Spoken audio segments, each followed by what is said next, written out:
Do you know it's story time, story time, story time? Do you know it's story time in our classroom today?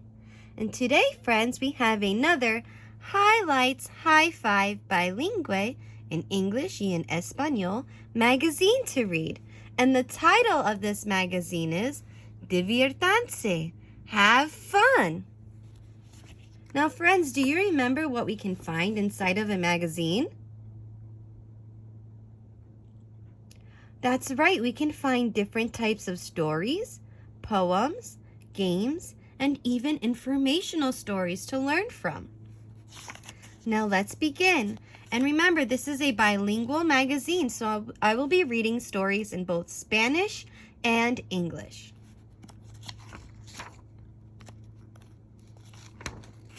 And here is our first story. Before I begin, let's do a picture walk. What do you think this story is going to be about?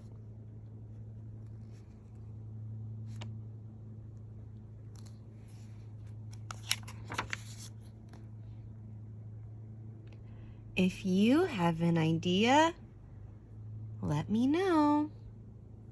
Now let's begin our story. And the title of this story is Animales al Rescate por David L. Roper y ilustraciones de Constanza Basaluso. ¡Socorro!, gritó el granjero. Se cayó la escalera y no puedo bajar. Iré a buscar ayuda, dijo el caballo. Voy contigo, dijo la cabra. Yo también quiero ir, dijo el cerdo.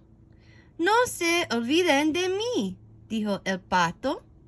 Nosotros queremos ir, dijeron el perro y el gato. Espérenme, espérenme, gritó el ratón.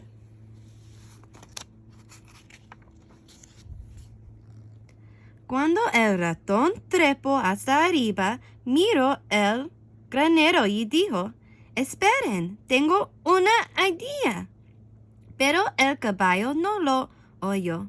Así que el ratón se lo dijo al gato, el gato al perro, el perro al pato, el pato al cerdo, el cerdo a la cabra y la cabra al caballo. ¡Qué gran idea!, dijo el caballo. El caballo se acercó muy despacio al granero. Hola, dijo el ratón, puede bajar por encima de nosotros. Y así fue como rescataron el granjero. All right, now we're going to listen to this story again, but this time in English. And the title of this story is Animals to the Rescue by David L. Roper and illustrations by Constanza Basaluso. Help! Yelled the farmer. My ladder fell and I can't get down. I'll get help, said the horse. I'll go with you, said the goat. I want to go too, said the pig. Don't forget me, said the duck. We want to go, said the dog and the cat. Wait for me, cried the mouse. When the mouse reached to the top, he looked over at the barn and said, Wait, I have an idea. But the horse couldn't hear him, so the mouse told the cat told the dog told the duck told the pig told the goat, and the goat told the horse. Great idea, said the horse. The horse slowly walked over to the barn. Hi, said the mouse. You can climb down on us. And that's how the farmer was rescued. The end. So friends, have you ever helped someone that needed your help? If you did, Let me know. Now we're going back to the Spanish side of this magazine to read our second story. And here is our second story. And before I begin, I'm going to do a picture walk again. So let's see what's happening here.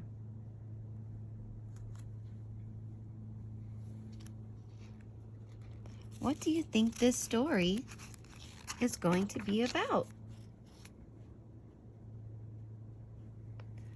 If you have an idea, let me know. Now let's begin the story in Spanish.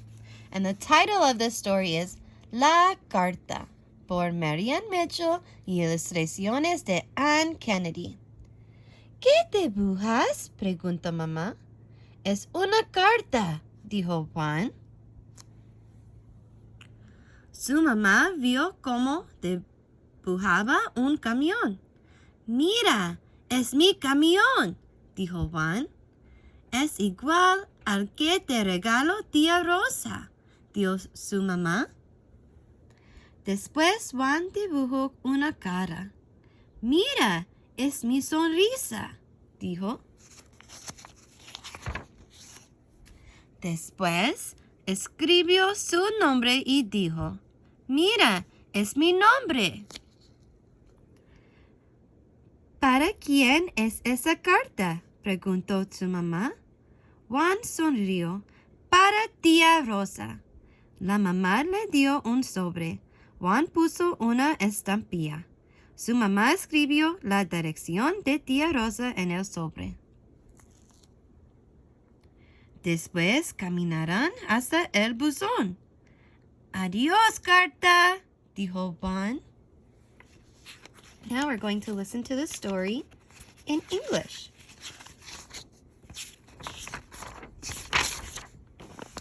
And the title of this story is The Letter by Marianne Mitchell and illustrations by Anne Kennedy. What are you drawing?, asked Mom. It's a letter, said Juan. Mom watched as he drew a truck. Look, it's my truck, said Juan. It's like the one Aunt Rosa gave you, said Mom. Next, Juan drew a face. Look, it's my smile, he said. Then he wrote his name and said, Look, it's my name. Who will get this letter?, asked Mom. Juan smiled. Aunt Rosa. Mom gave him an envelope. Juan put on the stamp. Mom wrote Aunt Rosa's address on the envelope. Then they walked down to the mailbox. Goodbye, letter, said Juan. Friends, have you ever wrote a letter or a special message for someone that you care about? If you have, let me know. And now we're going back to the Spanish side to read our last story. And our last story is an informational story. It's going to give us information about, what do you think? Do you know what this animal is? Well, let's read in Spanish first to find out. Mira el pato de Carolina. Fotografía de Rachel Hughes. Este pato macho de Carolina tiene muchos colores. ¿Qué colores ves?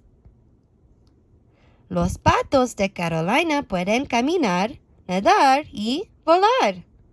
Las hembras ponen huevos en agujeros en lo alto de los árboles. Cuando los patitos salen de los huevos, se quedan en el nido durante un día. Después saltan al suelo y van derechito al agua. Now we're going to listen to this informative story in English. And the title is Look at the Wood Duck. Photo by Rachel Hughes. This male, or a boy, wood duck is a colorful fellow. What colors do you see? Wood ducks can walk, swim, and fly. Females, the girl ducks, lay their eggs high up in a hole in a tree. When the ducklings hatch, they stay in the nest for 1 day. Then they jump to the ground and head straight for the water. Wow. So I have a quick video here for us to watch about the wood duck. Let's begin. Today on Animal Fact Files, we're talking about wood ducks. It would be difficult to miss a male wood duck if you came across one in the wild. It could be confused with a mandarin duck from the same genus, but this species is from the other side of the world, so that confusion likely won't happen in real life. There are also Australian wood ducks, but they're a different species than the wood ducks we're discussing today. Wood ducks may also be known as Carolina ducks, summer ducks, and woodies, and their scientific name roughly translates to waterfowl in a wedding dress, though neither the male nor the female of the species comes in all white, so they like to break traditions. Male wood ducks are splendid in their colors. So these are the girl wood ducks, and these are the boy wood ducks. Look how colorful the boys are. Wood ducks average 18 inches in length, 2-foot wingspans, and about 1.5 pounds in weight. These waterfowl live in North America. In the early 1900s, they were nearing extinction, but bans on hunting and placement of nesting boxes helped them bounce back from the brink. This isn't the only way in which wood ducks bounce, so stay tuned to find out why else they're adept at bouncing. Wood ducks prefer slow or stagnant waters like ponds, swamps, marshes, and creeks. They also prefer areas with more vegetation, so they're often seen around the edges of bodies of water. Wood ducks eat seeds as well as fruits, nuts, and insects. So they baby eat wood insects. Ducks focusing specifically on insects due to their high protein content. They like to eat of a course, lot of it would insects. be inappropriate to call a wood duck a wood duck if it wasn't in some way related to the woods. So they like to live where there's a lot of trees. And will even perch in trees, clinging to the branches using the sharp nails on their webbed And they go feet. on the These tree are limbs. Some of the only That's waterfowl different to from a perch in regular trees. duck. Wood ducks also use trees for their nest sites. Wood ducks are monogamous for a single breeding season, so they'll change partners each year. Those who nest in the north migrate there from southern wintering grounds, though those living in the south may remain there year-round. For those who do migrate, the females... Well, friends, I hope you learned a lot about wood ducks, and I hope you enjoyed our Highlights High Five Bilingüe in English y en Español magazine. Diviértanse. Have fun. Till next time. Bye, friends.